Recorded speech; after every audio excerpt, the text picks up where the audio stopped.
Hey, welcome back to Maybe Actually Museums Are For Me. I'm your host, Alex Pavljuk, the digital content strategist here at the Montclair Art Museum, and this week we're going to be diving into kind of a theme that's been reoccurring with these last couple episodes. I've been kind of discovering through our conversations with different folks like Liz Samuel or Wanda Crowdy, all of these recent kind of guests that we've had on the show, the very interesting intersection between arts and the museum and other, creative artistic modalities, whether that's storytelling or fashion or community. There's just been this really vibrant and interesting and consistent conversation that's been spurring. And that led me to my conversation with Jonathan Lee, who is the producer of an incredible program put on by the AACC called Art Meets Jazz. Essentially what the show is blending the museum, which, stands as a cultural and artistic, community and center for Montclair and the broader Essex County and North Jersey region, with the artistic kind of brilliance of jazz music. And it's been going for about 7 years now, I believe. And it's been just really great. I attended my first one last year and was blown away by, the scale of the work and the passion that the attendees have for the music and the showmanship of the artists. Last year it was Joe Locke, who is a xylophone player. They call him the Vibes, and it was incredible. It was one of the coolest concert experiences I've ever witnessed, and I'm thrilled to be attending this year's, which Jonathan and I talk about at length.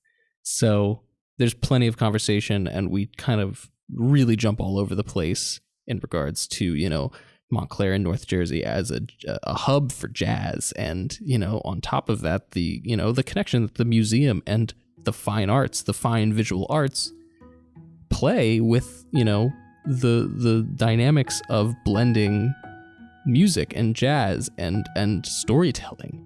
It was a really great conversation. I'm so excited to share it with you now.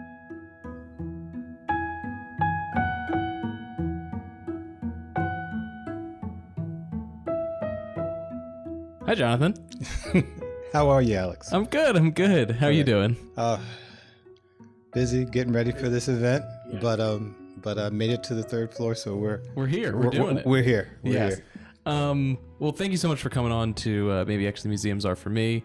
For an audience who may not be familiar with you, who are you? How are you related to Art Meets Jazz, the AACC? Tell people a little bit about yourself. I am a project manager and technology consultant, but that's professional. What goes on with Art Meets Jazz is that started, this is our 7th year coming up. 7 years? Oh my God. Yeah, this is our 7th year. It started out of the Bethany Baptist Church Jazz Vespers series in Newark. I started working with Dorothy Kirk from WBGO back in 2000 and helped to produce that event and put things together with her.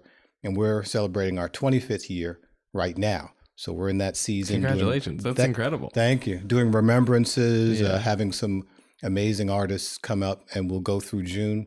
And then we're part of the Newark Jazz Festival, and that'll hit back in November. So we've got special things lined up there. But when a date opened up on the MAM calendar a couple of years ago, they reached out to me and said, hey, do you have any programming that we could do? We've got this date coming up in March, and it's usually a quiet time. And I talked to Dorothy and I said, why don't we do this? She said, well, I'll get the performers. You just have to produce the event and be the bridge between the museum, and you're already on the African American Cultural Committee. So a match made in heaven. We just moved it up Bloomfield Avenue, and it's worked out well. We tried to highlight local artists. Yeah. So we had Oliver Lake year one, who them two hands over there where the coffee company is now. His wife had the shop down there. We had Steve Teray, who's local, and that's Andromeda is his daughter, who's going to be here. And then we had Reggie Workman, who used to work at the church next to the library, and he had a jazz program there. So we've had an Isaiah Thompson, who went through Jazz House Kids with Melissa, and he's right up around this corner in West Orange. So we try to highlight local artists, but global known, artists here. And so this is really nice, bringing it home for year 7. Andromeda's excited about coming back. It's her 25 year high school reunion, and she's been touring all over the world, but hasn't been doing anything local. And so many of her alumni friends have reached out. It's a beautiful homecoming. They're excited. So that happens to hit here. And the Montclair Jazz Festival is great. And it takes up the middle of the summer and it has the run-up events. But the museum gets to have their own celebration in March before we get into the warm weather and people are out to the big festivals. Yeah, I'll tell you what. So I went to Montclair State. That's my alma mater. And when I was a freshman, it was COVID. But one of the first times I ever visited Bloomfield Ave, I was with my friends. We didn't even know it was happening, but we stumbled upon the Jazz Fest. Right. And it was the most incredible thing. And, I know it's not directly related to Art Meets Jazz, but I think it, opened my eyes to, I'm from a very rural community in Ocean County. So like we don't have anything like what Montclair offers, culturally or socially. And, to stumble into that and see firsthand, like the amount of incredible talent and the breadth and vibrance of, the music and arts and jazz scene in North Jersey was incredible. And, you've just spoken to, a number of these incredible local homegrown artists that are now, incredibly, talented and touring the world. Can you just talk to me about like, I think maybe like a lot of people don't necessarily like realize the depth of not just North Jersey, but New Jersey, the jazz scene and the history of it. It's really remarkable. Okay. I'll do that. But first, you're a Montclair State alum. Yeah. I worked there from 2005 to 2017 or 18. Okay, yeah. So any of the buildings that were done in the last 10, 15 years, I worked on those. Awesome. College Hall. Yeah. That's the last one I did before I left. The first time I toured Montclair was probably 2019 because I was in high school. It was still under construction. Yeah. Mm-hmm. And I remember being there. Yeah. There during COVID, it was still obviously under construction then too. And, at night, kids would walk through it while it was still under construction and poke around. Yeah, it was, it was open. And facilities knew that. Yeah. And their job is just to make sure no one gets hurt. Absolutely. Make sure you pack up at the night. But people will walk through because it is their campus. Yeah. But Montclair State itself, we'll get into the other people, but Montclair State has this huge jazz following. Rose Calley, who's a trustee here, her husband was a sax player, and so the Cali Music School, is over there, and I think he actually came back when they finally finished that building. But Dr. Cole, who was the president of the university previous to the gentleman that's in there now, her husband was a fine artist. Oh, okay. So I didn't know that. The huge piece on the arts, we're putting up the Cali Music School, the Castor Theater in the front, doing the updates to the School of Communication. Yeah, that was my building. Yeah. Huge a push from the president, who was really into the arts. And she's on different boards, but it showed itself in how they put those things out. And Peak Performances brings in New York level programming, for everything. So Bill Jones has a residency during the summers. So a lot of arts there, and everything is close by, and the New York bus is right there. Yep. So you can talk about something in class, go catch the bus, in front of the parking lot and go straight into the city. So it's access there. And it's interesting how you talk about Bloomfield Avenue, the way that Christian and Melissa just take up the whole thing. Yeah. And from Valley all the way down, you've got this. And it's really like the jazz festivals that they have in Detroit and Chicago. They take over the city. Yeah. And you have multiple venues. And then, of course, you have the food vendors, but taking over the whole avenue down there. So you get to see the music culture, these people that travel back to Saratoga and Cape May and, Newport and everywhere else. Oh, yeah. They're used to traveling. They want to see their merch tables. Oh, yeah. You have to feed them. And they're used to working their schedule around in between set A and set B. I'm going to sit down for a while and take a rest. But they're used to navigating the set. So it's like a little city. It really is. And you see people there, pros, they've got all their stuff there. And you see T-shirts from back in the 70s. I stumbled down there during last year's event, and it was what I really got a kick out of, because it was much bigger than when I went as a freshman during COVID. Yeah, it's gotten bigger. Oh yeah. And people were out in front of the main stage with their beach chairs, hanging out, hanging tough. It was great. If someone's there for their favorite performer, they're out early. Yeah, and they know what's going on at the others, the secondary stage. It's like, no, I'm going to be here for this person. And sometimes it's not somebody you expect. You'll see somebody sitting at a smaller venue, but if that's somebody that really does it for them, and that's the good thing about jazz. It's organic, it's America's music. Yeah. And it's a swirl just like America is now. So you like what you like, your tastes change. You're not going to get, when your parents tell you this is what you should listen to, you're going to be peers with somebody else. And as you age and mature, you're going to hear different things. Yeah. Talk to me a little bit about, because I love what you just said there.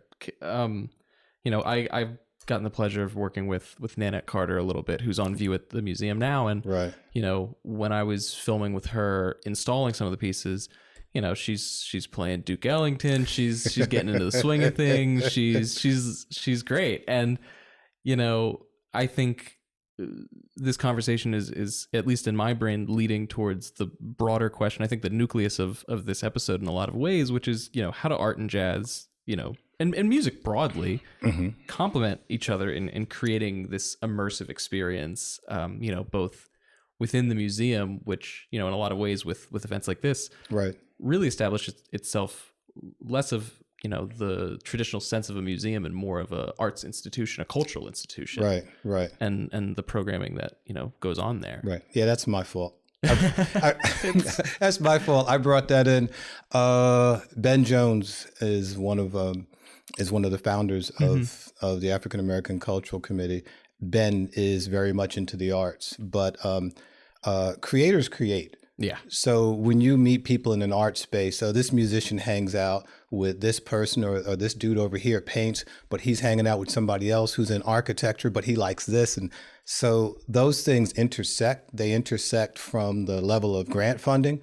When people are buying out a factory, you're putting artists in there. Yeah. So you've got fine artists sitting next to musicians, and you're coming to my gig, well, you're coming to my opening. And I've seen that for years. My cousin, a dancer, came out of Nutley, and she'd been up in a place called the Piano Factory that was not far from Berkeley College of Music in Boston. And when I go there on the summers to see her, all these different musicians and artists, and then when there were parties are there, you have to come to this program, and there's so much stuff going on. So even if you're coming in a silo, and you're not really, you're exposed, and you get to one art from the other way. The one story that I remember is Herb Gentry and Ramari Bearden, and both accomplished artists.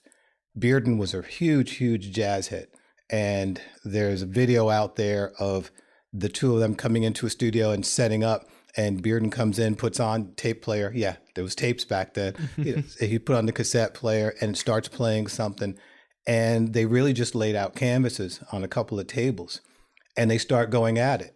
So they are flowing on the canvas to the music that's being played. And they were great friends. And it was interesting. Once in a while, one of them would look over the other one's shoulder to say, "Oh, I see what you did there. I see where you're going there." He's like, "Oh, okay." And they're riffing off of each other, painting, while the musicians are doing the same thing on the cassette. I've seen that they go one way or the other, but it always flows back and forth. Absolutely. And even Oliver Lake, who we had for the first Art Meets Jazz, Oliver is a visual artist as well as a sax player. So he's had his trios and quartets for years. But when we showed everything, he asked if I can do some things. He opened with spoken word. Then they played a couple of songs. Then he did more spoken word in the middle. The band is playing, and we're showing his visual art, his walking sticks, which used to be on Bloomfield Avenue in the windows there where the office was. Those were his. So, so from the very first one, we have this synergy between all the different art. So you're exposed and you have to react. Yeah. Whether I like this, I don't like this, or I like this piece, but the music is, it forces you to get a reaction, which is what art does. Absolutely. But I've always seen these things as a synergy. And no matter how you come into one medium, you're going to be exposed to something else, either through a visit to the museum, either to hanging out with Alex because Alex says this is going on over here.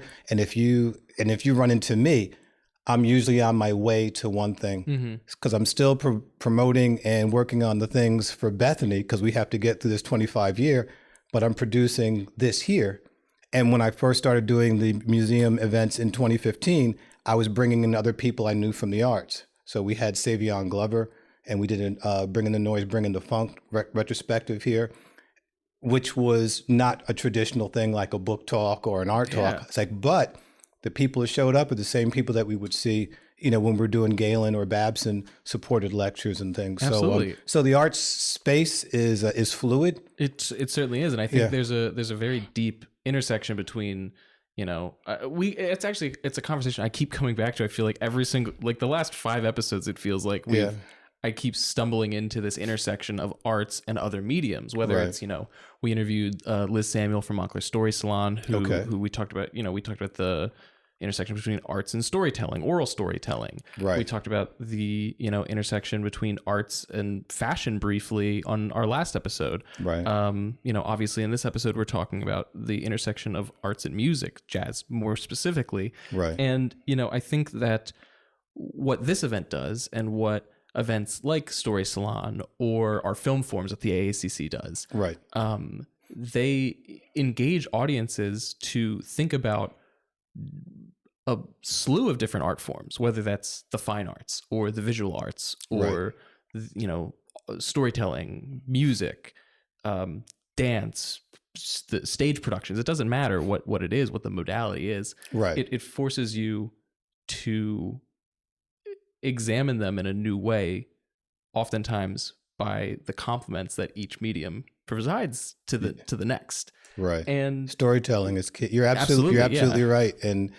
And as an artist coming in from whatever direction, you may say, I need something else to do this. There are a couple of jazz musicians that used to design their own covers back when you were doing albums. But they came through. It's like, I used to paint, but then I got into music. But then when I had a product, I wanted something that represented that. They gave me something and I would change it into this. And so, so they're exposed just like you are when you're on campus. It's like, okay, what's going on? It's like, well, we're going over here, but then Jersey City's got something here. And it doesn't matter how you come into it, but there's that fluidity. And you have to tell that story at the end. And you may need 1 or 2 visual pieces. You need something that's audio. And it depends on also how complex the artists are. You can have simple bop, straight 4/4 music, but then you can have things that are more esoteric. You can have layered stuff, some Pat Metheny, Pharoah Sanders going back, and everybody's different. But somebody who listened to straight ahead jazz years ago, now they're going back and listening to things that are more ethereal. But then they're in a different place in their life. Their brains are wired differently. But still, like you say, it's storytelling. How do I fill in this space between the notes per se? And it may be another medium. And it's nice that you can still surprise yourself because no matter what you've listened to or what you've seen, there's always something else that's going to hit you a different way.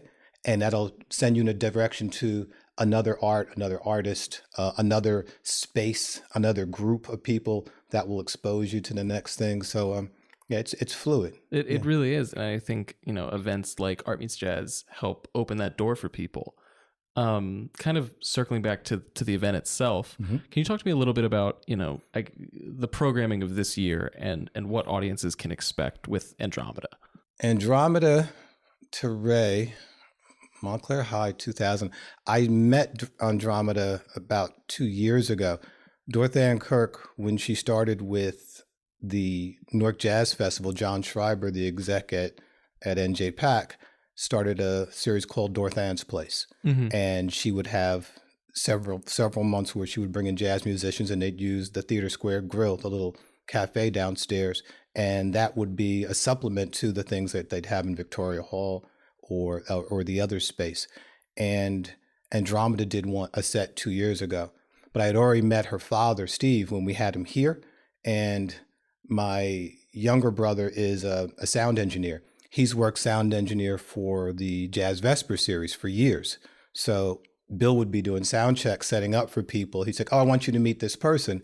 And then he gets right back to what he's doing, and he leaves me with the musician. So I met Steve Teray, and then see he and Andromeda on stage 2 years ago. It was great. So we got to meet for a minute. But when we got on the phone to start to put this together, everything connected right away. Oh, I know this person. You know so-and-so? Oh, they were back. It's like, oh, okay, fine. Then it was easy for us to produce. Her vocals, now she's more into, she is sharing space with the ancestors, and she's moving jazz forward. So she's got this jazz suite that goes through earth, sea, sky, and ice. And the suite goes back to things, the days of Pharoah Sanders, the days of these other jazz musicians that wanted to, here we go again, storytelling. I was just exactly. Exactly. I was just about to go there, but exactly. You took it first. And we're at Alex, when you're talking about the visuals, we're talking now. I just finished going into Lear Hall to measure the screen because she wanted to know what the dimensions of the screen were, so she could decide what the visuals would be to support what she's going to do. So it's an 8-piece band. 8-piece band. She's going to be doing vocals as well as playing crystal bowls. Whoa. Yeah. And her father already plays trombone and shells. Yeah. So then you have sax, drums, bass, and piano and vibes. So it's 8-piece. So I've been working with the committee trying to get everything set up. This twice as large a group as we usually have, but it's going to be a visual display. We're going to use the lighting that MAM has now there, the updated lighting.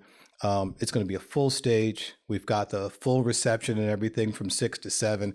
And Betty Niels, who performed theme from the Olympians with Rahsaan Roland Kirk back in the 70s, is here. And she's going to be doing the opening. We're going to do a cold open with Betty doing the soliloquy from theme from the Olympians that she performed with Rahsaan Roland Kirk back in the 70s. Wow. So here we are talking about the storytelling. Whoa. How do you put this together? How do you encapsulate that? Yeah, you can have a drummer just count off 1, 2, 3 and hit. But what we're doing here is she wants to really claim the space, fill it up. And I like the images, but the music doesn't hit me here. Then later on, it might be the music is more 4/4, 3/4 times. So I like the music here, and then you don't need the images.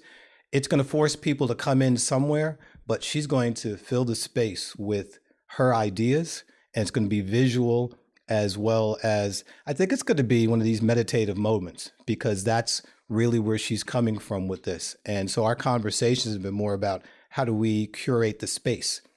Oh, and by the way, there's a jazz bass there. So she's gotten really inventive with this. And if you check the EPK out on her site, the press kit goes through that for like a 10-minute spot. And you can hear what she put together for the whole things.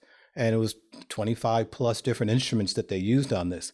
But with this 8, we should be able to recreate the sense of what she wanted to do. And it's going to fill the space. It's going to be more than just a normal jazz concert. She has some Spanish language songs are in there as well. So there's really going to be something for everybody. Yeah. So I'm excited about this because we're really trying to use the whole of Lear Hall as a canvas. And she's really excited to be coming home to do this thing in this place for that night. We're so excited to have her. Jonathan, I think this is a great place to kind of put a bookend on this. Okay. Thank you so much for being here. Where can people, find out more about this event? Where can people get involved with not just, Art Meets Jazz, but, the jazz scene in Montclair and Essex County in North Jersey? If people are interested in diving more into this world, where can people go? Well, the museum, of course, montclairatmuseum.org. The African American Cultural Committee is under that. Andromeda's event is on the front page, so they'll be able to click in to see that. At some point, they'll be able to probably see this podcast on that as well, which kind of circles back to that. For the jazz scene, I say wbgo.org. BGO is connected with Jersey Jazz Journal, Hot House, Jim Igo's page, and a bunch of all your jazz resources there are pretty much at bgo.org. And you can stream, they have podcasts and everything. I think that's probably a good way to start. And all roads pretty much, on this or the other side of the Hudson start at WBGO. But no, we're excited to be doing this. And then this is just the beginning of the jazz, because as you roll down, you're getting closer and closer to the roll-ups to because now they have 2 or 3 different early sessions before they get to the main stage. It's become September. Like a week-long celebration in a lot of ways. I'm excited. I just moved down near Bloomfield, so I'm excited. I'll be in walking distance. But that's perfect. Though. I know. You don't have to. You know exactly where you're parked at home. Yep. You walk up. And plus you got the. You can take the train up a spot, but no, it's easy. It's easy. You're right there. Just go straight up Bloomfield Ave, and that way you can navigate as you're coming through, because the crowd's in front of you, so you're coming up and you can see everything. Yeah. But the run-up events, because they have something at Lackawanna Plaza that's right there. They have a couple other things that now hit different areas, and I know they do something by Wellmont Plaza usually with Jazz House. So it used to be just the Jazz Festival itself. And the way they've expanded it to use the whole of the city, it's really, okay, fine. We are like Saratoga or anything else. Montclair's got its own jazz fest. It's big, and people come from all over for it. So, and all ages, and it's exciting. It is. It's so exciting. Yeah. Well, thank you so much, Jonathan. I really appreciate it. Excellent. This has been great. Me too.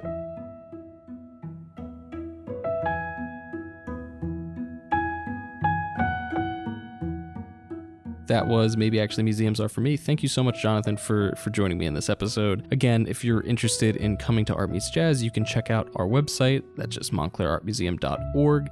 You can find out more information about the event and other programming that the museum has there. Otherwise, Montclair Art Museum is open Friday, Saturday, and Sunday. You can check us out in person or online. Then also, if you want to follow us on Instagram, our handle is MAM_Montclair. That's MAM Montclair. You can check us out on Instagram, obviously, Facebook, YouTube. We're all over the place. If you're interested in more stories and more interviews, kind of, in this realm, you should really check out our YouTube channel. Just search the Montclair Art Museum. We have plenty of documentaries and behind the scenes videos, art lessons. It's a really great resource. So again, this was Maybe Actually Museums Are For Me. Thank you so much to Jonathan for sitting down with me for this episode. It was such a pleasure to get to know you and chat with you.